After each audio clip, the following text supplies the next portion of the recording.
السلام علیکم ورحمۃ اللہ وبرکاتہ۔ الحمدللہ نحمدہ ونصلی علی رسولہ الکریم، اما بعد۔ محترم بھائیوں اور بہنوں، آج ہم سب رزق کے پیچھے بھاگ رہے ہیں، لیکن کیا واقعی ہم سمجھتے ہیں کہ رزق ہوتا کیا ہے؟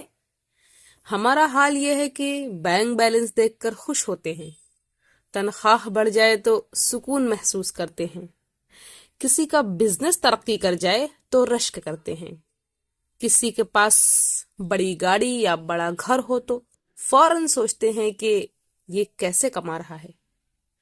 لیکن اگر کوئی کہے کہ صحت بھی رزق ہے، سکون قلب بھی رزق ہے، وقت میں برکت بھی رزق ہے، تو ہم اسے سنجیدہ نہیں لیتے۔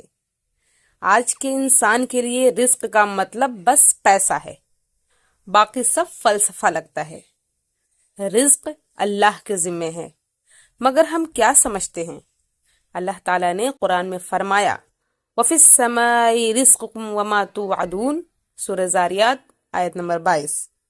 اور آسمان میں تمہارا رزق ہے، اور وہ بھی جو تم سے وعدہ کیا گیا ہے۔ لیکن ہم کیا کرتے ہیں؟ ہم سمجھتے ہیں کہ جتنا زیادہ جمع کر لو اتنا زیادہ محفوظ ہو۔ ہمیں ہر وقت بس یہ فکر ہوتی ہے کہ پیسہ کیسے آئے گا، کہاں سے آئے گا۔ اگر بزنس میں منافع نہ ہو تو ٹینشن، اگر سیلری لیٹ ہو جائے تو پریشانی، اگر نوکری چلی جائے تو لگتا ہے ہم سب کچھ ہمارا ختم ہو گیا ہے۔ یہ ہے ہماری مینٹلٹی۔ ہمیں یقین ہی نہیں کہ رزق اللہ کے ہاتھ میں ہے۔ عزیز ساتھیوں، رزق کا اصل مطلب کیا ہے؟ اسلام کہتا ہے کہ رزق صرف پیسہ نہیں، بلکہ ہر وہ چیز جو انسان کے فائدے میں ہو وہ اس کا رزق ہے۔ جیسے اچھی صحت، اگر صحت نہیں تو سونے کے بستر پر بھی نیند نہیں آئے گی، تو اچھی صحت بھی رزق ہے۔ سکون قلب بھی رزق ہے۔ بہت سے لوگ امیر ہیں مگر رات کو نیند کی گولی لیے بغیر نہیں سو سکتے، کیونکہ ان کی لائف میں سکون نہیں ہے۔ 1000 پیسے بھرے ہوئے ہوں تو سکون قلب بھی رزق ہے۔ نیک اولاد، یہ بھی بہت بڑی رزق ہے۔ اولاد نافرمان ہو تو ساری دولت بیکار لگتی ہے۔ اسی طریقے سے وقت میں برکت بھی رزق ہے۔ کچھ لوگ دن بھر بھاگ دوڑ کرتے ہیں پھر بھی کام مکمل نہیں ہوتا، اور کچھ لوگ کم وقت میں سب کچھ کر لیتے ہیں۔ تو وقت میں برکت بھی ایک قسم کا رزق ہے۔ میرے عزیز ساتھیوں، شیطان کا دھوکہ کیا ہے؟ ہم کیسے اس میں پھنس جاتے ہیں؟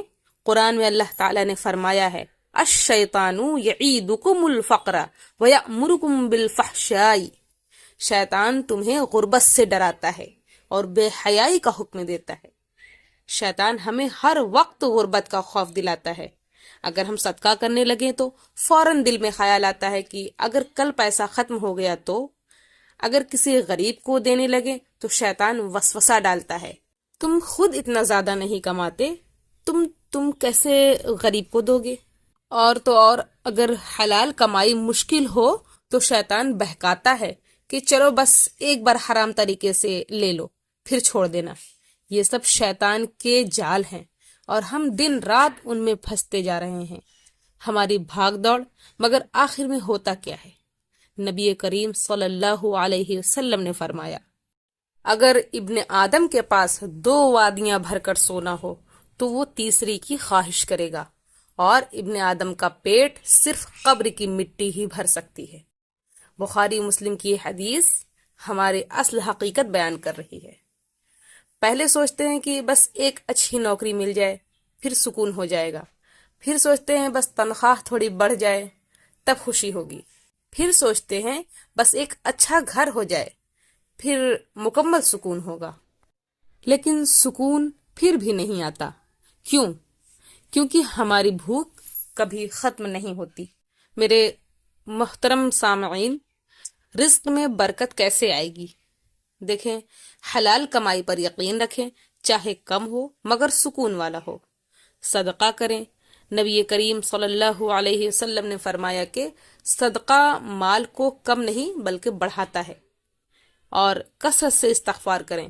استغفار کرنے سے اللہ رزق میں وسعت دیتا ہے۔ قناعت اختیار کریں، ہمیشہ دوسروں کو دیکھ کر حسد نہ کریں بلکہ اللہ کی دی ہوئی نعمتوں پر شکر ادا کریں۔ میرے بھائیوں اور بہنوں، رزق اللہ کے ہاتھ میں ہے اور وہ ہمیں اتنا ہی دے گا جتنا ہمارے لیے بہتر ہے۔ دولت کو سب کچھ سمجھنا چھوڑ دو، ورنہ یہ دولت تمہیں کبھی چین نہیں لینے دے گی۔ اصل رزق وہی ہے جس میں برکت ہو، سکون ہو اور آخرت میں فائدہ ہو۔ اللہ تعالی ہمیں حلال، بابرکت اور سکون والا رزق عطا فرمائے، آمین۔ وآخر دعوانا ان الحمد للہ رب العالمین۔ محترم سامعین، اگر آپ سب کو یہ ویڈیو پسند آئی ہو تو آپ لوگ اسے پلیز لائک کیجیے گا اور ہمیں کمنٹس میں ضرور بتائیے گا کہ اگلا ویڈیو کس ٹاپک پر ہونا چاہیے۔ السلام علیکم۔